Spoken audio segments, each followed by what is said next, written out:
Hola, buenas.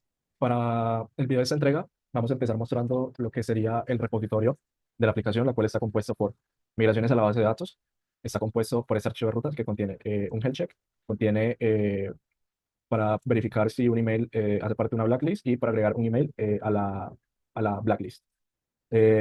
Está el model y finalmente está Dockerfile, ya que nuestro ambiente de ejecución en Elastic Beanstalk va a ser Docker. Es una app class y con ingreso del puerto 80. Y finalmente está lo de Ev Extensions, donde está la URL de la database y está el out token. Y está la configuración de la ruta del health check y los parámetros del mismo en Elastic Beanstalk para que los tome al momento de hacer el despliegue. Bueno, para el tema de la base de datos es una RDS Postgres eh, que está en la VPC determinada en 187 con este endpoint, este puerto, y finalmente a nivel de configuración es una free tier con T4G micro, 20 GB de storage y pues con username blacklist user y password, la password eh, seteada. Finalmente la base de datos es la que viene por defecto dentro de Postgres, la cual es Postgres. Para el tema de Elastic Beanstalk tenemos una aplicación llamada Blacklist, que se pega al environment name Blacklist M, el cual está compuesto por tres instancias que en ese momento funcionan a través de un load balancer, las cuales están en status OK. Finalmente está la parte de la configuración del ambiente que la podemos ver acá. Está el Instance Profile, está en la misma VPC que la base de datos y los parámetros por defecto que son disco, en este caso son instancias del FreeTier T2 Micro, es del tipo Load Balancer y la visibilidad de Load Balancer es pública para poder acceder a través de Internet. Finalmente el método de despliegue por defecto es All at Once y aquí están las variables asignadas con el display que son AutoToken, Database URL y Health Check Path. Finalmente está el Load Balancer que crea el Async Beanstalk por defecto, que tiene el siguiente DNS terminado en 809 y con el Resource Map asociado a las tres instancias creadas a través de Beanstalk. Entonces, vamos a empezar con el primer deployment que los tipos de despliegue elegidos y va a ser el de All at Once. En este caso vamos a desplegar Blacklist a de 1 y en Deployment Preference ya se viene por defecto que se llama Deployment Policy All at Once y para que el deployment esté exitoso, pues las instancias deben quedar en OK. Vamos a hacer deploy. Bueno, para ese despliegue que ya ha finalizado, vemos en los logs que se empieza actualizando pues, el ambiente, se deploya la nueva versión de las instancias eh, y pues cuando se finaliza el deployment, las instancias quedan nuevamente en estado health. El deployment dentro del log de eventos termina como environment update completed successfully. Entonces, finalmente las instancias quedan con el deployment ID 2 y con la versión actualizada que es la B0-1. Hay que reconocer que este deployment es bastante rápido, ya que duró a lo sumo 2 minutos.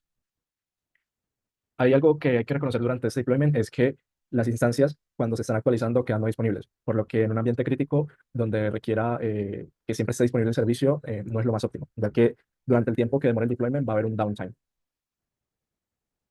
Bueno, la siguiente estrategia de deployment que nosotros elegimos fue rolling. En este caso, lo que va a pasar es que se va a actualizar las instancias basado en un porcentaje de instancias al tiempo. En este caso, como son tres instancias al 30%, sería una instancia a la vez. Y vamos a hacer deploy.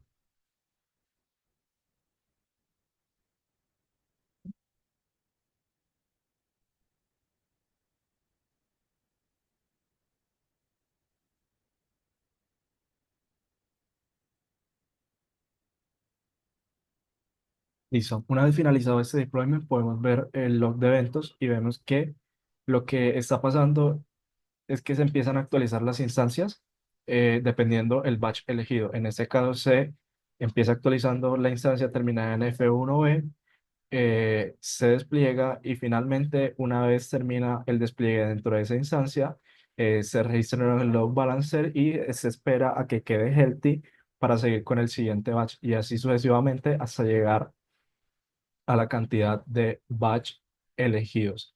Finalmente, si todos los batch son exitosos, se termina el despliegue exitosamente. Realmente aquí podemos ver en el health check que las instancias están healthy con un deployment ID de 3.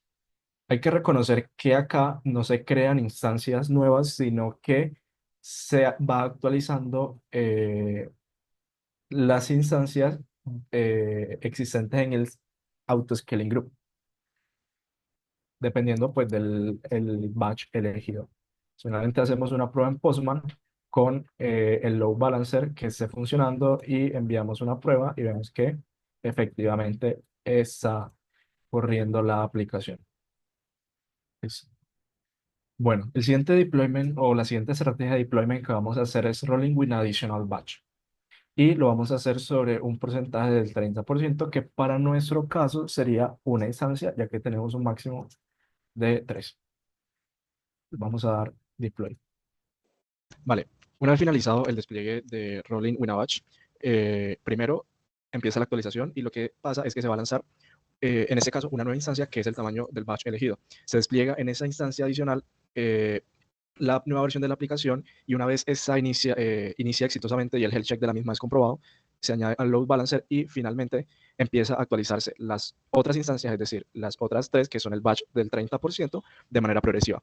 ¿Cuál es la diferencia entre rolling y rolling with a batch? Es que rolling, básicamente, estás actualizando un batch a la vez, pero sobre las instancias ya existentes. Entonces, en caso de error, lo que va a pasar es que vas a tener menos instancias en tu aplicación y probablemente temas como la latencia y la disponibilidad se vean afectadas. A diferencia de rolling with a batch, que en el caso de que un batch falle, la aplicación va a seguir manteniendo eh, la posibilidad de seguir manejando la misma cantidad de usuarios sin degradar la latencia o finalizar el despliegue. Finalmente, cuando el despliegue finaliza, se remueve la instancia excedente y finalmente se elimina. Entonces, como vemos acá en el health, vemos que hay dos instancias, hace una hora de running time y finalmente queda la más nueva y se elimina la más vieja. Entonces, si nos vamos acá a Postman y mandamos un request, vemos que está funcionando con el load balancer. Bueno, y la última estrategia de despliegue va a ser immutable. Va a ser sobre la misma, pues el mismo zip, pero con la B0-4. Y finalmente, pues no se va a finalizar el despliegue hasta que se haga verificación del health check y va a ser por un batch size del 30%. En este caso sería un percentage, pero de tráfico. Bueno, finalmente para la estrategia de inmutable tenemos lo siguiente. Aquí lo que va a pasar es que una vez empiece el despliegue, se va a crear un nuevo autoscaling group con, con una capacidad inicial equivalente a un batch.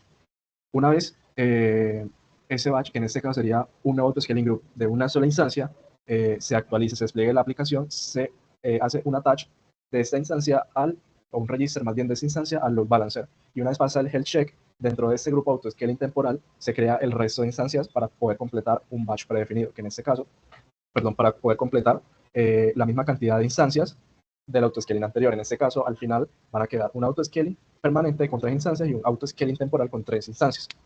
Entonces, finalmente se atachean las instancias del autoscaling temporal al autoscaling permanente, se registran todas las instancias en el load balancer y finalmente las instancias viejas se descartan y quedan las instancias nuevas atachadas al load balancer. Ese es el mecanismo de despliegue, uno de los mecanismos de despliegue más seguros, ya que básicamente se requiere que el deployment sea exitoso por completo para poder modificar hacia la nueva versión o poder redirigir el tráfico hacia la nueva versión por completo. Y además de eso, antes de desplegar el resto de instancias en el autoscaling temporal, se crea primero con una sola instancia un health check y se verifica que no haya ningún problema pues, con el despliegue. Entonces, para resumir, cuando se trata de tiempo de menor a mayor, los despliegues serían menor tiempo all at once, ya que se actualizan todas las instancias a la vez, seguidos por rolling update, ya que se tiene que crear una nueva instancia, y finalmente immutable, ya que se tiene que crear un nuevo autoscaling group y una cantidad de instancias similar al autoscaling original. Y a nivel de costo, es lo mismo, ya que all at once es el de menor costo, ya que no crea nuevas instancias, seguido por rolling update. Finalmente, a nivel de costo aumenta un poco con rolling with a batch, ya que se crea una nueva instancia y queda un batch sobreescalado. Y finalmente, el más costoso dentro de las estrategias elegidas es immutable, ya que se crea un nuevo autoscaling group temporal con la misma cantidad de instancias que el original. Y a nivel de uptime, el que tiene más riesgo de no disponibilidad de servicio es all at once, ya que las instancias quedan no disponibles mientras se actualiza la versión en las mismas. Y la más segura es immutable, ya que básicamente garantiza que el despliegue esté correctamente y que todas las instancias estén recibiendo tráfico sin degradarse para poder hacer un paso total del tráfico hacia estas. Y ya para finalmente probar el despliegue inmutable, corremos el servicio y es OK with version. Listo, eso sería todo. Muchas gracias por la atención.